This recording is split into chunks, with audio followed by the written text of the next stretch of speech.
The emperor was the sun around which the world of the Imperial Court orbited. For guards and servants, he would have the most trusted figures sworn to loyalty, castrated from youth, and never to place their eyes where they shouldn't be. Then there were the concubines. An emperor could have one or two, or an emperor could have up to 1,000 concubines, women, ready and waiting for his pleasure. Yet being in the emperor's orbit wasn't all that simple. Concubines could be favored or could fall to fierce rivalry, and eunuchs were off limits. But that didn't stop some.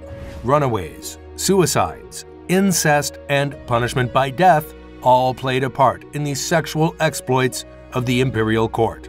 Welcome to History on Fleek. Today we examine the legendary private lives of Chinese emperors.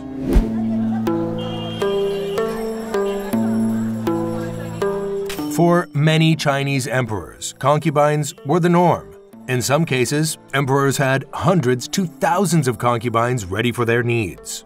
In antiquity, a large harem of concubines symbolized the extent of power and wealth of the ruler. There was a system in place, however, that had clear rules that could not be breached. It was not a wanton festival of sexual mores. Should such rules be violated, punishment and even death could result.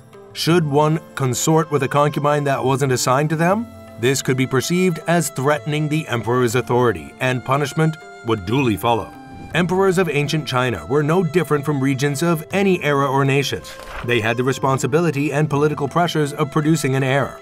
This was non-negotiable in a leadership system that ran from dynasty to dynasty over multiple generations. The concubinage of the imperial harem could also be part of this equation. Should either emperor or empress be beset with reproductive struggles, relations with consorts outside of the union could produce an heir.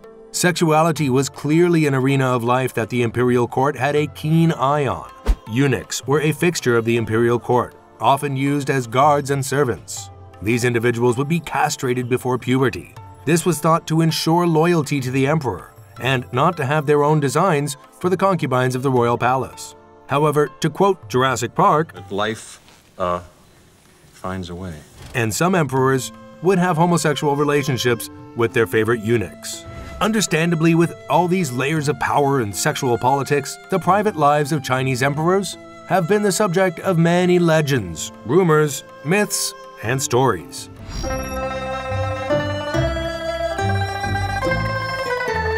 Emperor Wu of the Han Dynasty ruled from 141 to 87 BC. He was a successful ruler, expanding the territory of ancient China significantly and formally making the state philosophy Confucianism. Perhaps his most outstanding and lasting achievement was establishing the Silk Road trade route in 139 BC. Though this wasn't all Emperor Wu was renowned for. His reputation in rumor and legend looks a little different. Starting outside of rumor and legend, Emperor Wu's first marriage was in fact to his older cousin. Chun Jiao would become Empress Chun of Wu. Now, thankfully, it's understood the marriage was entirely political in its union, and no children were born from it. This being said, Empress Chun would be deposed for committing witchcraft in 130 BC. Pitfalls of keeping it in the family, I suppose.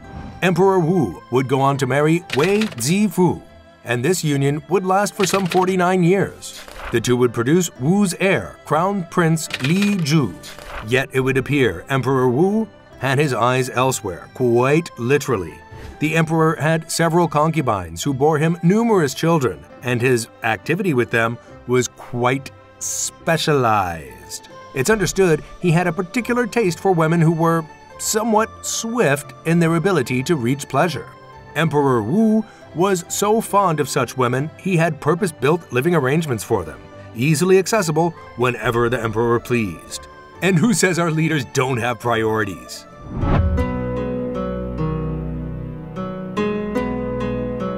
Concubinage was always a strange and heady mix of tall responsibilities and radical restrictions of freedom.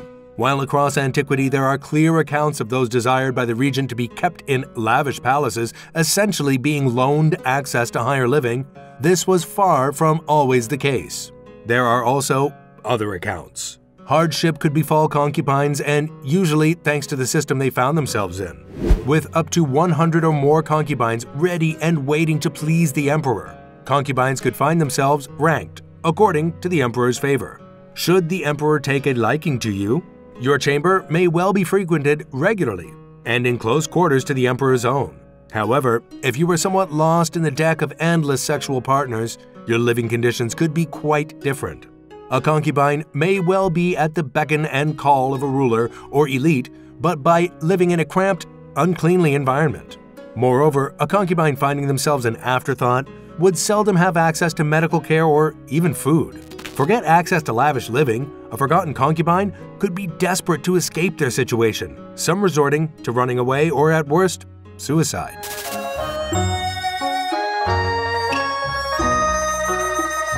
The Sui dynasty is often a footnote in the history of ancient China. A dynasty that ruled for less than 40 years, it is predominantly known for unifying China following its period of disunion. Emperor Yang of Sui, who ruled from 604 to 618 CE, is known in the majority for his commitment to grand-scale construction projects, ones that stand the test of time. Notably, the completion of the Grand Canal, which is still used in the Yangtze Delta to this day, and his significant reconstruction of the Great Wall itself. Yet, Emperor Yang of the Sui dynasty had other proclivities. Several years into his reign, Emperor Yang was reportedly losing himself in an ever-escalating life of decadence. His palace was understood to contain over 100 lavish chambers, which would each be occupied by beautiful women there to please the emperor. For each day, a woman from one of the chambers would be a guest for the emperor's feast, which quite astoundingly would also be attended by his empress Xiao and his favorite concubines. Increasingly feeling his end was near, Emperor Yang made more outlandish plans, such as moving the capital of the country. When there was discontent and his army began to desert him over such plans, the word spread far and wide, including to the flawless women in the emperor's extravagant palace chambers. One of these women took the news to Empress Xiao. She told the woman to take the news to the emperor himself, who in turn had the woman beheaded. Emperor Yang appears quite a pressured and insecure leader, and definitely someone with a darker side to their personality. Rumor has it, beyond a palace filled with over 100 women for his pleasure, Emperor Yang engaged in incestuous relationships with his mother and daughters. Oh boy.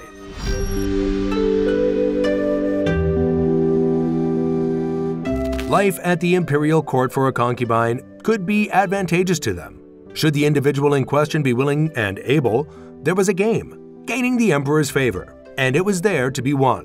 When the ranking and status of the concubine could be so subjectively swayed, it was not uncommon for a rivalry to break out among concubines. This may not come as a major surprise or anything, but among all the charm and pampering, concubines could use their sexuality to gain the emperor's eye and rise above their rivals.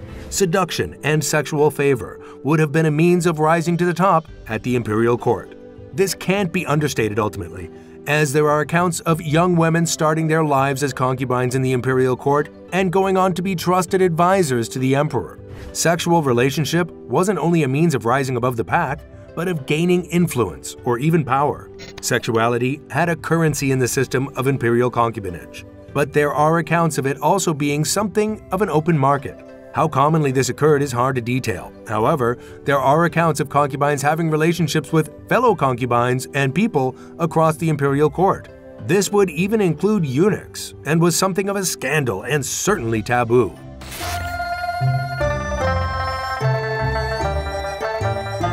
Reigning from 1735 to 1796 CE, Emperor Gao Zhong of Qing would be known as the Qianlong Emperor. He has no extensive interpersonal depravity to talk about.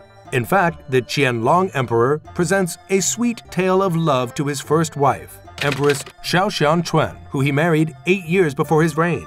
They had a son together in 1730, who they cherished, and upon assuming the throne, would be Qianlong's heir.